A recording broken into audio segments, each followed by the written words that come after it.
Bwana Yesu asifiwe. Siku ya leo tukajifunze somo nyeti sana, mada ambayo itaenda kutusaidia sana katika maisha yetu ya kiroho. Somo letu la leo linasema kujiona mwanzo wa kufeli. Kujiona ndio mwanzo wa kufeli. Kujiona imekuwa ni hali ambayo kila mtu amekuwa nayo kwenye maisha. Wengi leo kwa kujiona wamepoteza vitu vingi sana. Wengine kwa kujiona wamepoteza kazi zao. Wengine kwa kujiona wamepoteza vyeo walivyokuwa navyo. Mfano mzuri, kuna watu ambao wanajiona wao ndio wao. Wasipokuwapo wao, hakuna kitu kitaenda. Na mambo kama haya huwa yanatokea makanisani, mashuleni, kwenye taasisi mbalimbali.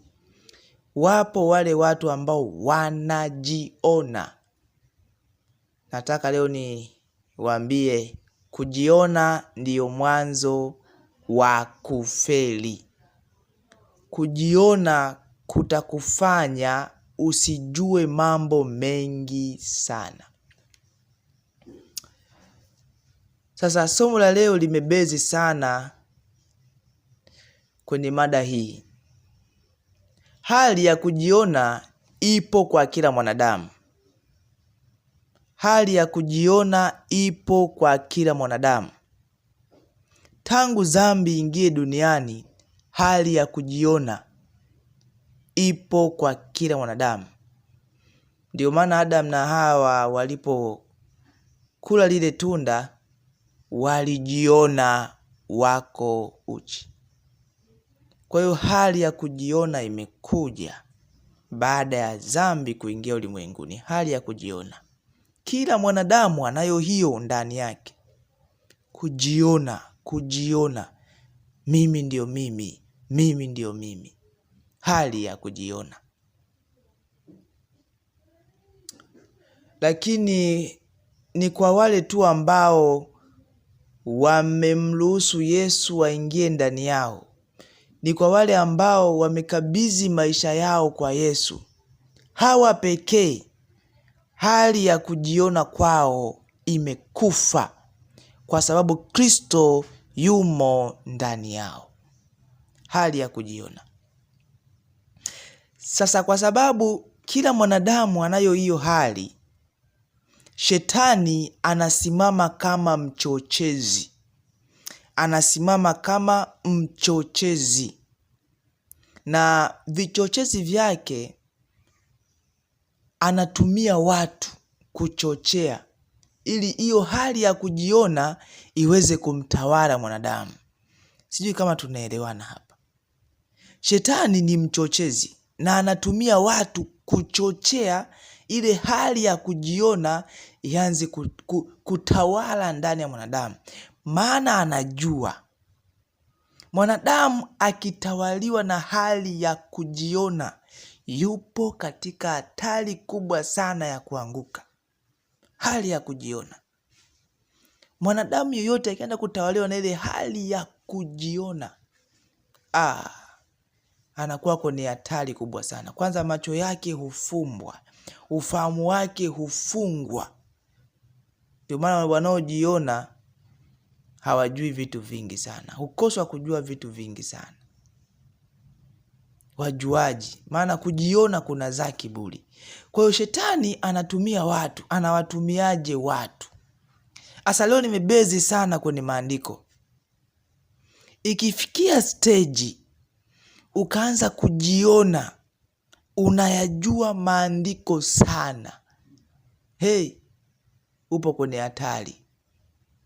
Ikifikia stage ukaanza kujiona wewe ni wa kiroho sana, upo kwenye hatari, upo kwenye danger zone. Upo kwenye danger zone. Na hali hii huwa haiji hivi.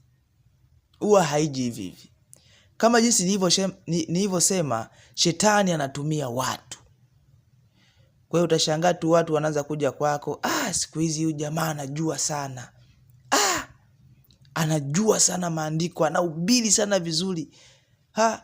Ile hali ya kwanza kusikia yale maneno ya watu ni kama wanachochea ile hali ya kujiona ianze kuibuka ndani yako. Zile sifa ambazo watu wanakupa na wewe unazipokea tu. Zile sifa, maneno ya sifa ndiyo yanachochea ile hali ianze kuibuka ndani yako. Ni mfano mzuri, vijana wakiwa wanapiga stori mbaya mbaya, huwa zinaanza kuibua ile hali mbaya, hisia mbaya katika mwili. Kwa hiyo maneno ni vichochezi. Chunga sana maneno. Maneno hutumika pia kama vichochezi. Nakumbuka zamani tulipokuwa shuleni, kuna mwalimu mmoja alikuwa anachochea sana. Akikuta darasa linapiga kelele, anaanza kuchochea sana. Anachochea ili darasa limekuwa hivi. Mwisho wa siku wale walimu wengine wanakasirika, kwa wanaungana wanakuja kuadhibu darasa zima. Maneno hutumika kama vichochezi. Chunga sana. Sio kila anayekusifia anakusifia kweli. Wengine wanakusifia kwa lengo la wewe kuanguka. Chunga sana maneno, ndugu yangu. Usipende kupokea sifa, hasa kwenye mambo ya kiroho. Isije ikafikia sehemu ukasema najua yote. Katika kumjua Mungu sema bado sijamjua Mungu. Nahitaji kumjua Mungu. Hata kama wakuambieje, waambie bado moyoni mwako sema bado nahitaji kumjua Mungu. Ujue ukijiona unajua maandiko, kuna watu hautawasikiliza. Utaona kila mtu anaongea upuuzi. Yaani kujiona kuna ziba mpaka masikio. Usisikie hata zile pointi. Na siku zote Mungu huwa anatumia kila aina ya mtu kufikisha ujumbe. Kwa hiyo wewe ukijiona utakoswa vingi sana. Kujiona. Na matokeo ya kwanza kujiona kwanza ni unaanza kuacha kusoma maandiko. Unaona kama maandiko ni sehemu ya mazoea, unajua Biblia nzima. Kwa hiyo unapelekea hata wewe kuacha kusoma maandiko. Ndipo ile plani ya shetani ya kuanza kukutoa kwenye maandiko, yani anazalisha tabia ya kujiona. Ili ujione unajiona, ili ujione unaweza, unajua yote.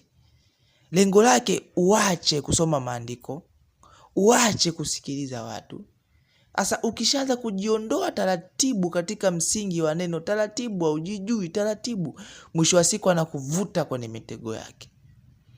Kwa hiyo ndugu yangu, kwa Mungu bado huwezi ukasema namjua Mungu 100%.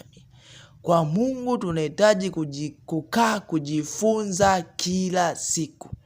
Isije kafikia sehemu ukasema najua yote. Hii Biblia jifunze kila siku. Unapojifunza kila siku unazidi kupata mafunuo mapya.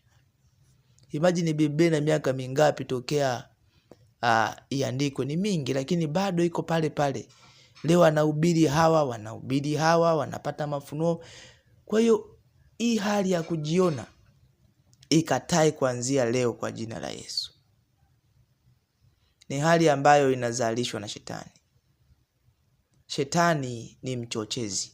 Nadhani kwa neema ya Bwana nitakuja kuongea habari za uchochezi wa shetani.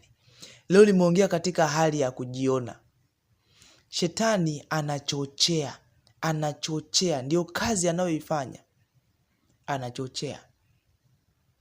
Chunga sana maneno. Bwana akubariki wewe ambaye umesikiza somo hili, ukafanye matengenezo. Ikiwa ulikuwa unajiona, anza kumuomba Bwana. Rudi nyuma. Kuwa mnyenyekevu wa moyo. Soma maandiko.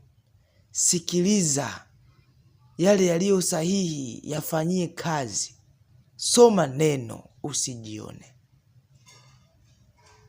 usijione. Ikiwa ni kazini, acha kujiona. Ukijiona hautajifunza vitu vingi sana. Ikiwa ni wapi, kuwa mnyenyekevu, acha kujiona. Usijione. Kujiona ndio mwanzo wa kufeli.